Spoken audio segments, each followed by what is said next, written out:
यहाँ एक गमगीन मोहब्बत की कहानी है जो पाकिस्तानी सकाफत व जज्बात से मुतासिर है। नालखे हुए खतूत।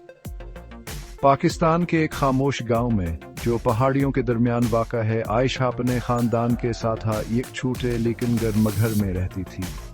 वह अपने अच्छे दिलावर रोशन मुस्कुराहट के लिए मशहूर थी, जो सबसे तारीक दिनों को बेरोशन कर देती थी। इसका जिंदगी सादा थी, लेकिन अस्कादल ख्वाबों और हमेशा के लिए मोहब्बत की ख्वाहिश से भर गया था। गांव के दूसरे सरे पर जीन एक सोचने वाला नौजवान था, जो अपने दिन बाप की मदद करते हुए खेतों में गुजारता था। जीन खामोश था, उसका जहन अक्सर किताबों और शायरी में खो जाता था। उसने आयशा को बहुत बार बाजार में देखा था। उसकी हिंसी घंटियों की तरह गूंजती थी और जल्द ही वो इसकी ना लिखी हुई नज़्मों की शायरा बन गई।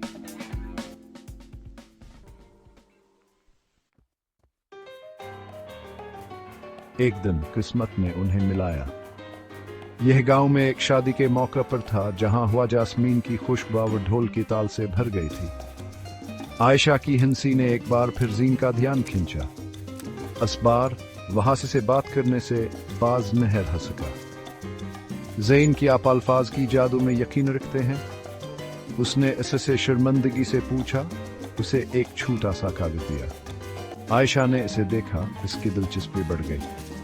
कागज पर उर्दू में एक दोहा जो आरज़ुआ और उम्मीद से भरा हुआ था। उसने मुस्कुराया, उसके गाल सुर्ख हो गए। इस तबादले ने एक खफी हर्षते का आगाज किया। वो गांव के पोशीदा गोशों में मिलती थे, खतूत, शायरी और चोरी की नजरों का तबादला करती थी। उनकी मोहब्बत बढ़ती गई, लेकिन दोनों जानते थे कहानी की दुनिया की हकीकत क्या है।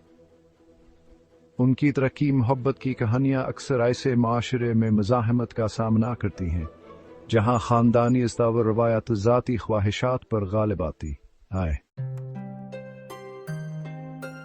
इनके सबसे बड़े खौफ पूरा हो गए जब आयशा के वालिदैन ने इसकी शादियां एक अमीर खानदान के आदमी से कर दी। शादी का फैसला सकी रजामंदी के बगैर किया गया था। आयशा दिल टूट गई, लेकिन अपने वालिदैन की नाफरमानी करने की हिम्मत न कर सकी। शादी से एक रात पहले वहजीन से आखिरी बार कदीम बनीनी के दरख्त के नीचे मिली, जहां उन्होंने बहुत से शामें गुजारी थे। आयशा में अपने खानदान के खिलाफ नहीं जा सकती, इसने कहा। आंसुआस के चेहरे पर बह रहे थे। लेकिन जान लें कि मेरा दिल हमेशा आपसे वाबस्ता रहेगा। जीन ने इसका हाथ पकड़ा, इसकी आंखें भी आंसुओं से भरी हुई थी। मैं आपके लिए लिखता रहूंगा आयशा, यहां तक अगर आप आन्हें कभी ना पड़े। अगले दिन आयशा एक दुल्हन की हैसियत से अपने नए घर के लिए रवाना हो गई। उसका दिल बेकलाम अल्फाज से भरा हुआ था। जीन पीछे रह गया, अपने गम को नज़्मों में डाल रहा था, जवास ने किसी एक बशीर नहीं के। कई साल बाद आयशा को जीन का एक खताइक पर उन्हीं किताब में मिला, जवास ने छुप कर रख रखी थी। यह एक ऐसी नज़्म थी जिसमें उम्मीद, दर्दावर हमेशा की मोहब्बत थी। इसने इसे अपने सीने से लगाया। आंसू आजादाना तौर पर बह रहे थे।